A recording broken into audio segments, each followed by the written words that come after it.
नमस्कार दोस्तों, target with PS Parihar channel में आपका स्वागत है। सुबह की इस वीडियो में ऐसी सूचनाएं होती हैं जो विभिन्न समाचार पत्रों पर छाई हुई होती हैं और विद्यार्थियों के लिए आवश्यक होती हैं। तो आइए शुरू करते हैं और देख लेते हैं कि आज के समाचार पत्रों में ऐसी कौन कौन सी सूचनाएं हैं। तो वीडियो को जल्दी से लाइक कर दें, शेयर कर दें और जिन छात्रों ने चैनल को अभी भी सब्सक्राइब न किया हो तो जल्दी से सब्सक्राइब कर लें ताकि आप लोगों को भी इसी प्रकार की ऑथेंटिक अपडेट सबसे पहले मिलती रहे। चलिए शुरू करते हैं और सबसे पहले हम लोग बात कर लेते हैं एलटी ग्रेड की एक बेस्ट बुक की, और ये बुक है चक्षु प्रकाशन की, जिसे आप लोग यहाँ पर देख सकते हैं। एलटी ग्रेड में जो 30 प्रश्न समान अध्ययन के पूछे जाते हैं उसकी ये पुस्तक है और इसमें 800 से ज्यादा बहुविकल्पीय प्रश्न दिए हुए जिन्हें आप लोग यहाँ पर देख रहे हैं। एलटी ग्रेड का जो भी नया सिलेबस है उसी के हिसाब से पुस्तक तैयार की गई है और इसमें 2019 का सॉल्व पेपर भी दिया हुआ है। सभी कापी किताबों की दुकानों में आपको ये पुस्तकें मिल जाएंगी और अगर आप लोग ऑनलाइन ही मंगवाना चाहते हैं तो उसकी जो लिंक है मैंने डिस्क्रिप्शन बॉक्स में दे दी है। काफी अच्छी पुस्तक है ये, और ये केवल समान अध्ययन की पुस्तकें ही नहीं आती हैं। चक्षु प्रकाशन की एलटी ग्रेड में जो जो भी विषय सम्मिलित है सभी विषयों की किताबें आती हैं। जैसे आप लोग यहाँ पर देख रहे हैं, एक गाइड आती है सामाजिक विज्ञान की, कंप्यूटर की भी आती है, इंग्लिश की भी आती है, गृह विज्ञान की भी आती है, समान अध्ययन की भी आती है, जीव विज्ञान की भी आती है, हिंदी की भी आती है और साइंस की भी पुस्तकें आती हैं। और इन सभी पुस्तकों की जो लिंक है वो मैंने डिस्क्रिप्शन बॉक्स में दे दी है, वहां पर जाकर के आप लोग ऑनलाइन भी इन पुस्तकों को मंगवा सकते हैं। चलिए शुरू करते हैं आज की सूचनाओं को। और जैसे कि यहाँ पर लिखा हुआ है कि हजारों बेरोजगार छात्र पहुंचे लखनऊ। आज के समाचार पत्रों में इसके बारे में जानकारियां दी गई हैं। आप लोगों को भी पता होगा कि कल बहुत सारे जिलों से विद्यार्थी पहुंच चुके हैं लखनऊ।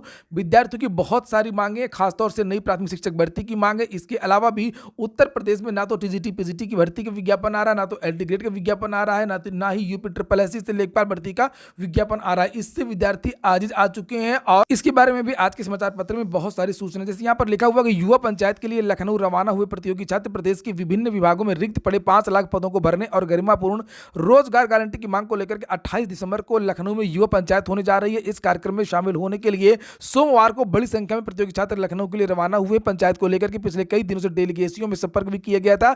युवा मंच के संयोजक राजेश सचान एवं अध्यक्ष अनिल सिंह ने कहा कि योगी सरकार ने 5 वर्षों में रोजगार के गलत आंकड़े पेश किए हैं। सरकार ने युवाओं को छला है, युवा अब शांत नहीं बैठेंगे। यहाँ पर जो आप लोग तस्वीरें देख रहे हैं ये लखनऊ की तस्वीरें हैं। विद्यार्थी लखनऊ पहुँच चुके हैं। लखनऊ स्टेशन की तस्वीरें हैं, रेलवे स्टेशन के पास की, और ये विद्यार्थी दरोगा भर्ती की जांच कराने की भी मांग कर रहे हैं, एलटी ग्रेड की भी मांग कर रहे हैं, नई प्राथमिक शिक्षक भर्ती की भी मांग कर रहे हैं। जांच करो, 5 लाख पदों में विज्ञापन जारी करो, भर्ती घोषणाएं करना बंद करो।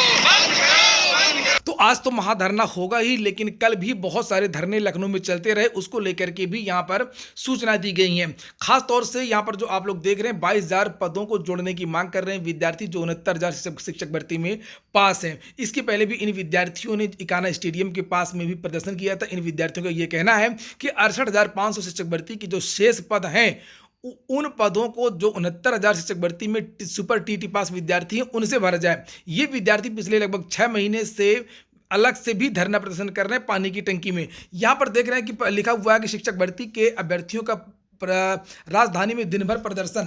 बेसिक के 69,000 सहायक शिक्षक भर्ती में गड़बड़ियों का आरोप लगाकर के विभिन्न मांगों को लेकर के अभ्यर्थियों ने बेसिक शिक्षा मंत्री सतीश द्विवेदी के आवास पर मुख्यमंत्री आवास पर और भाजपा कार्यालय के समक्ष प्रदर्शन किया। नीचे लिखा हुआ है कि आरक्षण पीड़ित ओबीसी और एससी वर्ग के अभ्यर्थियों ने सोमवार को सुबह बेसिक शिक्षा मंत्री के आवास का घेराव किया। यानी कि ये जो विद्यार्थी हैं, एक तो 22,000 पदों को जोड़ने की मांग कर रहे हैं, दूसरे वो अभ्यर्थी हैं एससी एसटी ओबीसी के जो कह रहे हैं कि 6,000 जो पद नहीं है, इनको 18,000 पद चाहिए। एससी एसटी ओबीसी के 18,000 पदों की मांग हो रही है। नीचे लिखा कि अभ्यर्थियों ने बताया कि शिक्षा विभाग ने केवल 6,000 सीटों पर आरक्षण विसंगतियों को स्वीकार किया है, जबकि इस भर्ती में ओबीसी व एससी वर्ग को 19,000 से अधिक सीटों पर गड़बड़ी हुई है। भारी पुलिस बल ने प्रदर्शन कर रहे अभ्यर्थियों को वाहन में भर करके इको गार्डन छोड़ दिया और इसके बाद इसी गुट के कुछ अभ्यर्थी दोपहर में हजरतगंज स्थित भाजपा कार्यालय का घेराव किया। वहीं दूसरी तरफ शिक्षक भर्ती प्रक्रिया में 22,000 सीटों को जोड़ करके प्रक्रिया पूरी करने की मांग को लेकर के अभ्यर्थियों ने दोपहर में मुख्यमंत्री आवास के बाहर प्रदर्शन किया। पुलिस ने जब उन्हें रोका तो वे मुख्य सड़क पर धरने पर बैठ गए और पुलिस ने उनको भी उठा करके इको गार्डन छोड़ाई। इसके बाद शाम को इसी गुट के कुछ अभ्यर्थियों ने बेसिक शिक्षा मंत्री के आवास का भी घेराव किया। ये जो तस्वीरें आप लोग देख रहे हैं ये अलग अलग जिलों के स्टेशन की तस्वीरें हैं जो विद्यार्थी लखनऊ पहुंचे हैं या पहुंच चुके हैं। और आगे जो भी सूचनाएं होंगी इस धरना प्रदर्शन की आपको इस चैनल के माध्यम से लगातार दी जाएंगी। अगली जो सूचना है वो यूपी टीईटी और एई भर्ती की परीक्षा एक ही दिन। अभ्यर्थियों ने की किसी एक परीक्षा को टालने की मांग। जिस दिन यानी कि 23 तारीख को यूपीटीईटी भी है और 23 तारीख को उत्तर प्रदेश लोक सेवा आयोग की एई की परीक्षा भी है। इसी में से विद्यार्थी किसी एक परीक्षा को टालने की मांग कर रहे हैं। विद्यार्थियों ने इसके लिए ज्ञापन भी दिया है। यहाँ पर लिखा हुआ है कि अभ्यर्थी मांग कर रहे हैं कि दोनों में से कोई भी एक परीक्षा स्थगित कर दी जाए। वहीं पर यूपीटीईटी में एक और संकट दिख रहा है। समाचार पत्रों के माध्यम से बताया गया कि 23 जनवरी को होने वाली यूपीटीईटी के आयोजन पर फिर से संकट के बादल मंडरा रहे हैं। अभ्यर्थियों को डर सता रहा है कि कहीं यूपीटीईटी परीक्षा बढ़ते कोरोना के मामलों के चलते फिर से न टल जाए। कोरोना संक्रमण और ओमिक्रॉन वेरिएंट के केस अन्य देशों के साथ ही भारत में भी बढ़ने लगे हैं। उत्तर प्रदेश में कोरोना के मामले लगातार बढ़ते जा रहे हैं। रविवार को यूपी में 59 केस मिले, सबसे ज्यादा गाजियाबाद में, फिर लखनऊ में, फिर गौतम बुद्ध नगर में। करीब 4 महीने बाद 22 दिन के बाद में इतनी बड़ी संख्या में केस बढ़े।